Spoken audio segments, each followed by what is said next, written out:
On vous souhaite la bienvenue à ericlatour.com. Dans quelques instants, lancement de la saison 2018 pour le Club des randonneurs du Richelieu. On parle de vélo. Mais d'abord, on vous parle de marijuana, un psychiatre joannais qui lance un livre avec les 21 vérités cachées.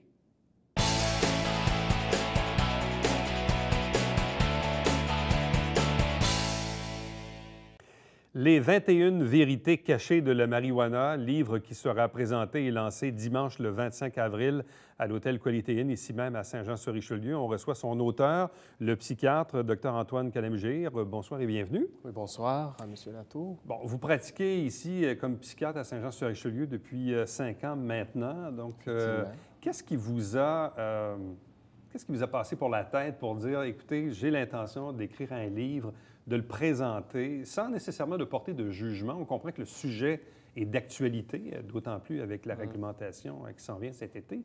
Mais à quel moment est-ce que ça vous a trotté dans la tête de pondre un livre comme celui-ci? En fait, j'étais en train d'écrire quelque chose complètement différent. Mais en même temps, les questions des patients, les expériences qu'on rencontre tous les jours dans notre travail m'ont incité vraiment à avoir cet esprit de partage, l'esprit de partager l'information avec les gens qui peuvent ne pas comprendre exactement de quoi il s'agit quand on parle de la marijuana ou du cannabis et qui peuvent ne pas entièrement comprendre les impacts, les effets que ça peut avoir à la santé. Donc, c'est dans cet esprit-là. Je pensais, par exemple, à un jeune qui peut se retrouver quelque part à Saint-Jean ou en Abitibi ou à Chicoutimi, qui se pose des questions avec la légalisation qui s'en vient. Est-ce que ça veut dire que le cannabis est bon pour moi? Est-ce que ça veut dire que le cannabis est pas dangereux? Est-ce ça veut dire qu'il n'y a pas d'impact au niveau de ma santé? Donc, c'est vraiment dans cet esprit de vouloir répondre à certaines questions qui se posent dans la société. Souvent, on fait le parallèle et il est inévitable parce que d'un côté, on a l'alcool qui est légal et le cannabis qui le sera bientôt. Qu'est-ce qui est mieux? Qu'est-ce qui est pire? En quoi ces deux substances sont-elles différentes? Et c'est ça, souvent, la question. On se dit, ben là, si c'est pour être légal, ça ne doit pas être si pire que de prendre une bière ou un verre de vin. En quoi le cannabis est-il différent ou non de l'alcool? En fait, ici, on parle de deux substances complètement différentes qui agissent sur différents récepteurs au niveau du cerveau. Donc, ça veut dire c'est des substances qui vont se lier à des places différentes au niveau du cerveau. Donc, ça va provoquer des effets différents aussi. Donc, je n'entre pas beaucoup dans la comparaison des substances dans mon livre, mais je veux vraiment rester sur le sujet d'essayer de développer la compréhension de la substance, de la compréhension de la marijuana. Donc, si vous décidez de la prendre, au moins vous savez qu'est-ce que vous prenez. Vous savez au moins en quoi vous embarquez, ça va être quoi les effets possibles. On s'entend bien que ce n'est pas une drogue qui va rendre tout le monde complètement irrationnel. Ce n'est pas de ça qu'on parle, mais il y a un certain pourcentage des gens qui sont vulnérables. Et des fois, on ne peut pas le savoir en avance. Donc, c'est pour ça, dans le livre, j'essaie vraiment d'étaler un peu les conséquences possibles. Comme ça, que ça soit légal ou pas, au moins, on sait à quoi on s'embarque. Parce que certains diront, je ne sais pas moi, bon, les gens peuvent prendre effectivement, comme je donnais en exemple, de la bière ou du vin sans nécessairement devenir alcoolique, sur une base récréative, une fois par semaine, peu importe. Certains diront, bien, le cannabis, ça peut être la même chose. Quelqu'un peut décider de consommer du cannabis une fois par mois sans nécessairement développer une dépendance. Mais ce que vous dites, c'est que les risques sont différents par rapport aux substances. Et c'est là-dessus que vous souhaitez éveiller, disons, éveiller le public. Éveiller le public, effectivement, par rapport à ces effets secondaires-là qu'on peut rencontrer. Des fois, on voit des histoires des gens qui n'ont jamais consommé, par exemple, le cannabis, qui essaient ça une fois, puis ils tombent en psychose. Ils ne peuvent pas savoir si la psychose va tomber sur eux. Donc, c'est par exemple, on entend l'histoire d'un homme, disons, de 35 ans qui est en couple depuis plusieurs années. La conjointe consomme, lui, il consomme jamais. Puis un jour, dans une fête, il décide que lui aussi, il va essayer. Il travaille, il a un emploi depuis 10 ans, stable, et il tombe en psychose tout de suite. Donc, ce monsieur-là, il n'aurait jamais pensé que ça va tomber sur lui. Donc, c'est un peu ça que je veux vraiment apporter dans les termes simples que tout le monde peut comprendre. Je ne me lance pas dans des livres académiques tellement élaborés avec des termes complexes. Donc, c'est vraiment un livre pour tout le monde, pour répondre aux questions de cette mère quelque part là à Sherbrooke ou ici ou à Montréal qui se pose la question qu'est-ce que mon fils devrait faire par rapport à ces drogues-là? Au moins, cette mère, elle va avoir des réponses. Dans le débat public, et même tout récemment, on recevait ici même à l'émission Dr Julie Lollier qui s'occupe de la direction de la santé publique. Ils disaient, écoutez, c'est pas qu'on est pour ou qu'on est contre, c'est que les médecins avaient une certaine appréhension sur l'âge. Ils disaient, bon, idéalement, à 25 ans et moins, on ne souhaite pas qu'il y ait consommation, mais en même temps, on ne se met pas la tête dans le sable. On le sait que, légal ou pas, les jeunes vont être tentés de l'essayer quand même. Par contre, le pari que la direction de la santé publique faisait, c'est de se dire, bon, bien, si la substance est légale, peut-être qu'elle sera mieux contrôlée en qualité et qu'au final, peut-être que la société y sera gagnante. Je ne sais pas si vous partagez cette même opinion-là. Est-ce que vous pensez que le fait de légaliser la substance va faire en sorte que on aura un meilleur contrôle sur le cannabis en soi? En fait, ce que je discute surtout dans mon livre, c'est les expériences qu'on a observées dans les États américains, par exemple, qui ont légalisé la marijuana. On a sûrement vu qu'il y a eu une augmentation de consommation chez les jeunes. On a vu qu'il y a eu plus de visites à l'urgence en lien avec la consommation de la marijuana. Donc, il y a eu une augmentation d'accidents de voiture. Donc, ça, c'est des conséquences qu'on va sûrement devoir affronter. Donc, il faut s'y préparer. Parce que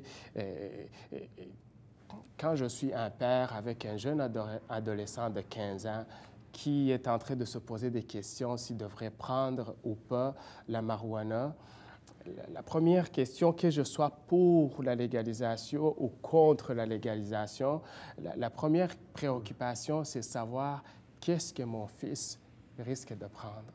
Donc, c'est ça qui va me préoccuper davantage. Que ce soit légal ou pas, qu'est-ce qu'il va prendre? C'est quoi les effets, l'impact que ça va avoir sur sa santé? Donc, moi, je suis pour la compréhension de la substance. Dans le livre, je ne me lance pas dans le débat de est-ce que la légalisation est bonne, est-ce que la légalisation est mauvaise. Je me lance vraiment dans la sensibilisation de la population par rapport aux impacts que le cannabis va avoir pour être mieux sensibilisé et comprendre. Quand les gens disent, à tort ou à raison, oui, mais le cannabis, on donne ça à des fins médicales maintenant pour des gens qui en ont besoin pour apaiser les douleurs, donc ça ne doit pas être si pire que ça. Hein, c'est souvent, on fait ça court, là, c'est une réflexion assez rapide, mais est-ce qu'on a tort de penser effectivement que parce qu'on donne une substance à des fins médicales pour apaiser les douleurs, qu'à l'opposé, ça fait en sorte que la substance, finalement, n'est peut-être pas si dangereuse qu'on le croit? Bien, c'est sûr, quand le cannabis est donné pour des raisons médicales, donc oui, il y a des raisons médicales. OK? Donc, à cause de ces raisons médicales, on va traiter quelque chose avec un médicament qui a été étudié, et travaillé et approprié et dosé pour la condition médicale qu'on va traiter. Et il y a plusieurs types de cannabinoïdes. Le cannabinoïde, il y a ce qu'on appelle la CBD, par exemple, il y a le THC. Le THC, là, ça, c'est le terme plus simplifié, mais il y a un terme plus exotique, là. Puis la CBD, c'est le cannabidiol, donc qui va moins causer des symptômes au niveau psychologique. Donc, il va plus aller jouer au niveau de la douleur, au niveau de la nausée, au niveau de il y a même des études qui sont en train de se faire pour voir si ça peut aider au niveau des maladies auto-immunes. Ouais. Donc, il y a à peu près une centaine de cannabinoïdes dans le cannabis. Donc, c'est pas juste le THC, là. Le THC, ouais, il y a d'autres choses qu'il faut évaluer. En quoi, en quoi la prise de marijuana peut-elle entraîner, on parlait tantôt de dépression, d'anxiété, même de pensées suicidaires. Donc, en quoi la prise de la marijuana peut-elle entraîner ce genre d'effet-là chez certains individus? La cause à effet vient d'où, dans le fond?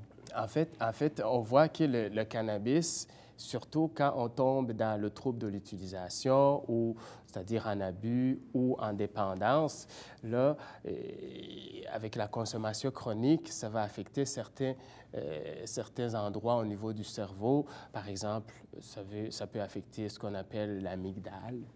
L'amygdale, qui est une des parties du cerveau qui va aider au niveau de la gestion de l'anxiété, des émotions, de l'impulsivité.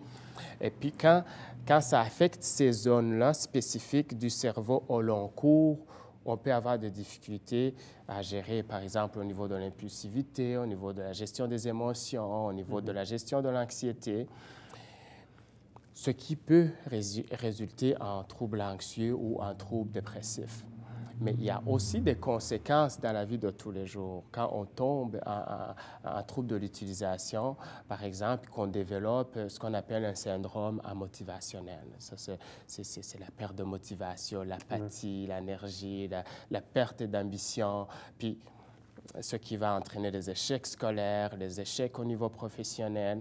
Et tout ça, pendant qu'on échoue, pendant qu'on stagne, les autres avancent. Puis c'est pas long qu'on le réalise. Ça aussi, ça peut être une des causes de cette dépression-là qu'on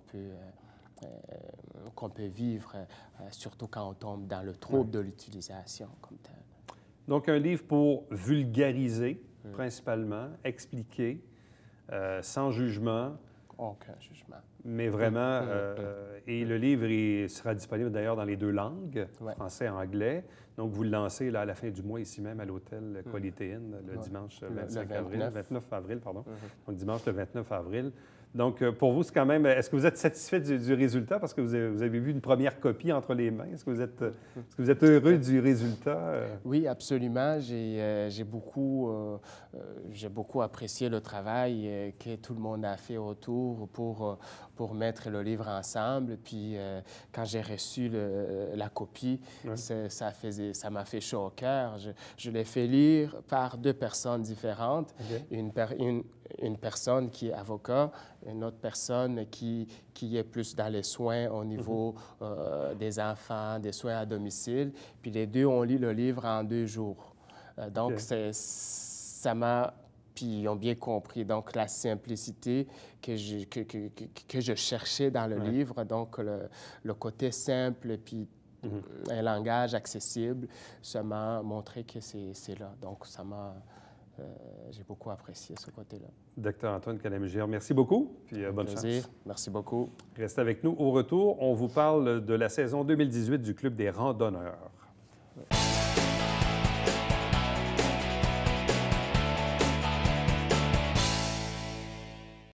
Mesdames et messieurs, bonjour et bienvenue à la Justice entre nous. Mon nom est Serge.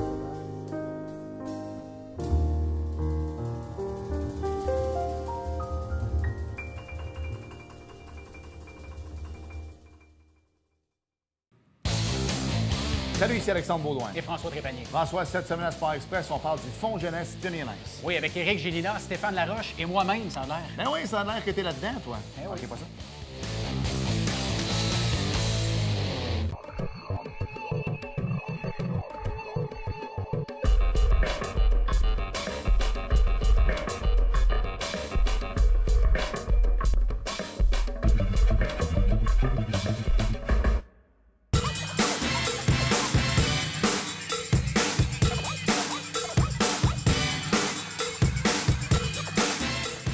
Dimanche, 9h30, Télé Bingo, on vous attend.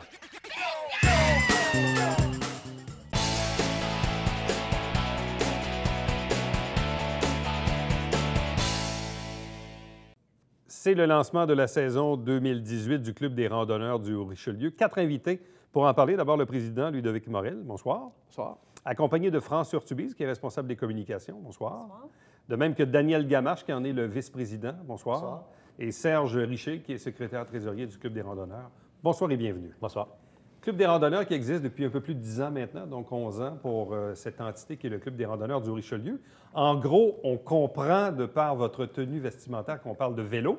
Vélo, essentiellement. Juste pour être sûr qu'on ne parle pas de quilles, hein, là. Non. On parle de vélo. Bon, c'est quoi le Club des randonneurs? Le Club des randonneurs fait partie, dans le fond, de vraiment une mission qu'on s'est donnée en tant que club pour dire de faire un dépassement de soi-même, en partie. Ça veut dire que les gens qui viennent rouler avec nous se sentent en sécurité auprès des automobilistes, font des découvertes, ils font des amitiés qu'ils vont avoir, ils vont avoir du support.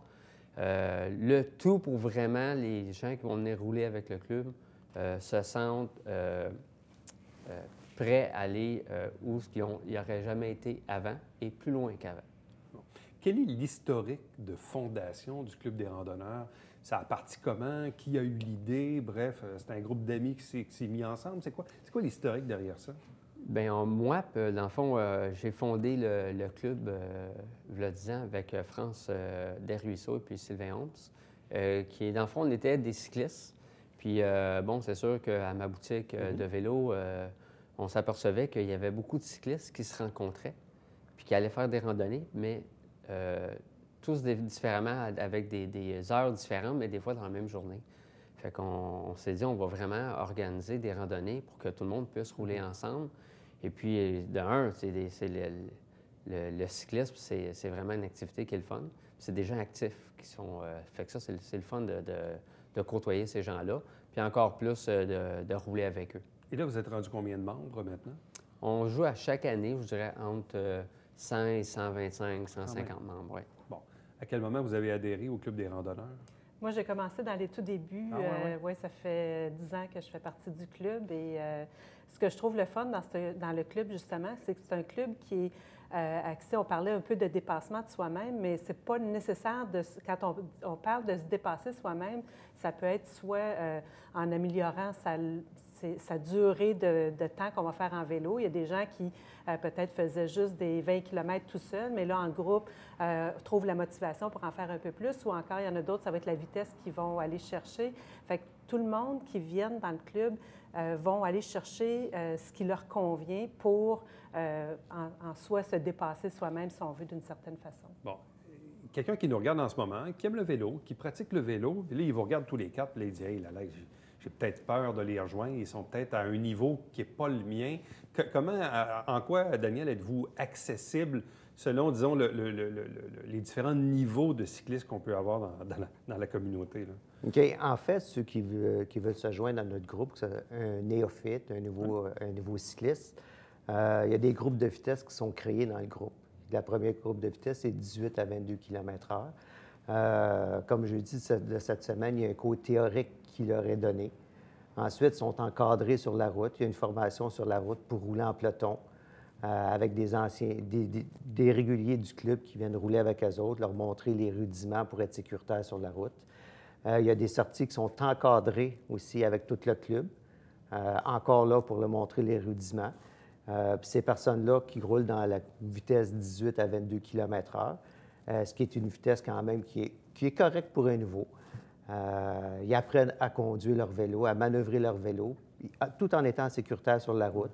Puis cette petite gang-là qui roule ensemble, bien, ils peuvent comme progresser au point de vue distance, au point de vue vitesse éventuellement. Donc, quelqu'un peut rentrer chez vous puis ne pas se sentir intimidé par, disons, des cyclistes un peu plus élites ou des cyclistes plus expérimentés. C'est ça le but, justement, du club, c'est qu'on est accessible à tout le monde. Ouais. C'est un club social. On fait beaucoup de social dans notre club. On a des sorties là, où est-ce que, justement, on va avoir de l'encadrement, des poursuites avec nous. Puis le but du club, c'est de socialiser entre nous, puis de ne pas avoir la crainte de dire « Moi, je ne serai jamais capable parce que je ne roule pas à 33 km/h. » Ça n'a aucune importance. Bon, Serge, À quel endroit tirez-vous votre plaisir dans cette expérience-là du Club des randonneurs? Ah, bien, c'est très agréable. Moi, j'ai recommencé à faire du vélo en 2012. J'étais un cycliste orphelin. J'ai été adopté par le club, ou j'ai adopté le club, un ou l'autre. On s'est adoptés mutuellement. Puis, j'ai vraiment pris plaisir à rouler en groupe. C'est la première fois que je me joignais à un peloton. Et comme on disait tantôt, il y a un encadrement qui fait en sorte que c'est un apprentissage rouler en peloton. Hein? Quand tu es habitué de rouler seul, tu vas à ton rythme et puis tu fais tes choses. Tu sais, en peloton, bien, il y a des avantages. Il y a aussi, cependant, des obligations, en fait. Tu dois apprendre à rouler justement en fonction des gens avec qui tu roules. Et puis, il y a une économie d'énergie là, appréciable, ce qui fait en sorte que je me suis trouvé tellement bon quand j'ai commencé à rouler avec eux que je dis, j'arrête plus. Alors, depuis ce temps-là, je roule, puis je progresse, en fait, à mon niveau. Hein, avec ce club de vélo. Donc, c'est aussi un dépassement de soi. Hein. C'est clair qu'il y a une certaine autodiscipline, hein, finalement, là, de se joindre aux sorties. Il n'y a pas d'obligation. Hein. C'est comment on le souhaite. Là, et puis, on peut progresser à l'intérieur du club. Ouais. Vous faites combien de sorties par semaine, par mois, par année? Ça ressemble à quoi, le niveau, le nombre d'activités dans une année ou de sorties? Plus d'une vingtaine de sorties. Je dirais, dans le fond, à tous les mercredis et les dimanches. Dans le fond, les fins de semaine, c'est soit les samedis ou les dimanches. Et puis, à chaque randonnée du dimanche qu'on va avoir, chaque randonnée de 60 km et plus, 70 km et plus, on va avoir du support avec des équipes de poursuite avec des collations fournies à tous les membres. Okay. Et ça, on en a 23 cette année sorties qui sont de plus de 70 km. Donc, on va avoir la poursuite là, pour supporter les gens là, tout au long du trajet. Est-ce que vous partez toujours de la région puis vous vous éloignez ou si dans certains cas, vous avez des points de départ qui sont différents? En fait, il y a plusieurs sorties qui partent de la boutique à Saint-Luc. Pour en venir éventuellement, on s'en va un peu plus en région. On a 4 sorties qui vont se faire aux États-Unis aussi. Okay. On voyage quand même un petit peu, mais pas trop loin quand même de la boutique. À peu près 1 heure de voiture pour pas faire 2-3 heures de route pour rien. Est-ce que c'est beau temps, mauvais temps? Une journée, vous arrivez, là, puis il y a des vents de 50 kilos, puis il pleut, puis tout ça. Il se passe quoi à ce moment-là? Il y a moins de braves qui se présentent à ce moment-là au départ. Mais les sorties... Vous êtes juste moins nombreux. Tout à fait. Alors là, les sorties ne sont pas annulées parce que c'est difficile, hein, en fonction du calendrier, de la météo. Les conditions peuvent changer selon ce qui est annoncé et tout ça. Des fois, on s'y fie. Et puis, mais on annule parfois des sorties, mais il faut vraiment que ce soit l'exception. Règle générale, donc, on se fie au calendrier. Puis les gens qui se présentent, bien, vont faire la sortie s'ils le veulent. Êtes-vous toujours, comme à chaque année, en phase de recrutement? Est-ce que forcément, il y a des gens qui quittent, il y a des nouveaux qui arrivent? Bref, comment on joue avec la fluctuation des nouveaux et des anciens? Oui, il y a un roulement. Ouais. Il y a un roulement quand même, mais c'est beau à voir parce que, dans le fond, il y a des vétérans qui reviennent, il y a des nouveaux qui arrivent. Je dirais que c'est les gens qui sont actifs restent actifs. Pour X raisons dans la vie, des fois, ils s'absentent puis ils reviennent. Fait que non, ça va quand même bien. Mais nous, c'est vraiment tous les bénévoles aussi. Fait que... Et c'est quoi la moyenne d'âge? C'est qui le plus jeune puis le plus vieux de la gang là, dans tout ça? Sur les 125, disons, dans une saison, là? On a eu très jeunes. On a déjà eu des jeunes étudiants qui avaient 16 ans. OK, si jeune que ça? Oui. Jusqu'à notre Léo national qui avait... 79, il s'est retiré à 79 ans. 79, oui. 79 ans. C'est des gens qui font entre 1500 km et d'autres qui font jusqu'à 8000 km par année. Fait que c'est vraiment de tous les niveaux. Parlez-moi du niveau sécuritaire, parce que moi, je fais un peu de vélo, plus dans des pistes balisées, parce que j'ai comme, moi, personnellement, toujours une crainte, surtout en campagne, dans les petites routes, pas d'accotement et tout ça. Comment on arrive à gérer ou à donner, disons, un sentiment de sécurité aux randonneurs? Première chose, c'est qu'il faut vraiment y aller vers la loi. Hein? C'est la première des choses. Mais on donne le plus grand support qu'on peut aux membres, soit théorique, soit soutien pratique. Et aussi, quand on est en peloton, ça fait souvent plus, je pourrais dire, plus visible. Respecté par les automobilistes en ligne droite. Puis souvent, ce qui va arriver, c'est que il y a toujours, quand on roule en peloton, il y a des gens qui vont à l'avant, qui vont protéger l'avant par les trous, et puis l'arrière, que les membres de l'arrière vont protéger des voitures qui s'en viennent. Okay. Fait que tous les membres dans le peloton ont leur mission Et ça rend le peloton très sécuritaire parce que quand on est tout seul, il faut protéger l'avant et l'arrière tout le temps. OK, je comprends. Et les trous, Fait que finalement, au peloton, on n'a pas besoin. Et l'eau est accessible, exemple, des coups de chaleur ou les collations sont là, à mi-chemin, qui est offert, des bananes, justement pour éviter l'effet coups de de groupe chaleur. aussi, bris mécanique, etc., problèmes de Exact, santé. Bon. Avez-vous, là, vous êtes en lancement de saison, avez-vous des activités particulières que vous désirez publiciser cette année? Bien, c'est sûr que ce qu'on voudrait publiciser, c'est le fait qu'on a des belles sorties justement à l'extérieur où est-ce qu'on va aller comme aux États-Unis et tout ça, là, comme on disait qu'on va avoir de l'encadrement. On a nos sorties, là, il est peut-être un peu tard pour l'annoncer parce que l'émission va peut-être être passée, mais on a le cours d'initiation qui était ce jeudi, le 12 avril. Et par la suite, on va avoir des sorties techniques où est-ce qu'on va montrer à rouler en peloton à nos nouveaux. Et ça, on va s'adapter au courant de la saison, dépendamment de combien de nouveaux qu'on va avoir. Fait que s'il y a possibilité, on va peut-être rajouter d'autres sorties comme ça pour les encadrer. Est-ce qu'il y a des coûts? Oui, allez-y. Oui, et depuis 2 ans, ce qu'on fait aussi, on essaie d'intégrer des sorties, je vais appeler agrotouristiques, là, dans ce sens qu'on fait découvrir des industries de la région, finalement, en faisant des sorties qui, par exemple, il y a 2 ans, on est allé au vignoble, le domaine Saint-Jacques, à Saint-Jacques-le-Mineur. Donc, la randonnée partait du vignoble et se terminait là. Et par la suite, on pouvait déguster les produits, les excellents produits qui sont élaborés dans ce vignoble-là. L'an passé, on est parti de la fromagerie au Gré des Champs, du côté d'Iberville, pour faire une dégustation des produits par la suite. Donc, on prend plaisir aussi à faire découvrir des petits bijoux de la région, là. Oui. Alors, on va vous souhaiter une météo un peu plus clémente pour que le printemps finisse par s'installer correctement, je présume. Donc, lesrandonneurs.ca pour obtenir tous les renseignements sur le Club des randonneurs du Richelieu. À vous 4, merci beaucoup. Bonne saison. Merci beaucoup. Restez avec nous. Au retour, la conclusion.